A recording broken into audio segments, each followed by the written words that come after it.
BB851, turn right, heading 180. Order 14 Papa, turn right 245, report localizer established 27.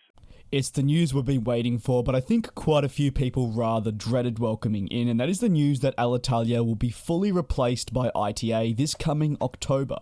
Alitalia has been an airline that has struggled for years now. Well before the pandemic, they were in a considerable amount of strife and have continued through, albeit their situation though has not really improved in the slightest. With the failed Air Italy venture and the situation over at Alitalia worsening, the Italian government are looking at adding a new carrier to the scene, an airline that'll be the new flag carrier and one that Italians can hold close to their heart and with great pride, hopefully I say, and that is ITA, as covered here on the channel numerous times.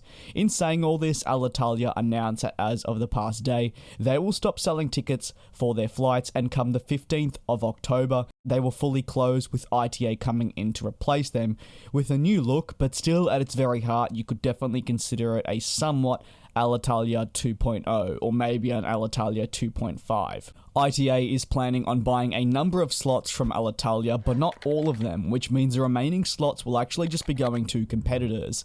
This is something that is most definitely worth mentioning, as it could set up ITA for a tricky and turbulent start, especially if we add the global pandemic into things. Overall though, this will not be fundamentally, say, a purchase of all of Alitalia. The carrier was in an incredibly dire position, as I've noted many times before, and I think the last thing ITA and the government wants to do is take on those key assets from the other airline that were a major reason as to why the airline is in the position it is indeed, and that is shutting.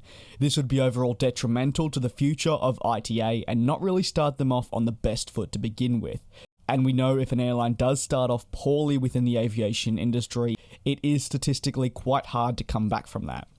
What does the fleet plans of this ITA look like though? Well, they'll eventually grow to 100 plus planes with a mixture of short haul, medium haul and long haul planes. This will be by 2025, just to reiterate, with plans to initially start off with around 50 aircraft, which, if we're going to be completely honest, is a lot more than what we'd see with another brand new airline, say a startup. Although when you consider that this airline is basically going to be replacing an already established airline, being that of Alitalia, taking on select routes and so forth, and also being owned by the government, it definitely does make sense. With Alitalia shutting up shop and being replaced with ITA, do you think they'll be able to succeed within the aviation industry? Or will they have the exact same problems that we saw Alitalia have, and also that of Air Italy, and struggle to get off the ground? Whatever happens, it's going to be certainly weird saying goodbye to Alitalia for me personally, after it being such a staple name for so long within the industry and of course the European and international sectors. Feel free to leave your thoughts down in the comment section below. If you maybe had the opportunity to fly with Alitalia through the years, be sure to also just give your general thoughts on them there too. Thank you so much for watching another video here on the channel. It is greatly appreciated, and like always, I do very much enjoy all the support and I'm very grateful for this. Take care, be safe, and I will see you next time.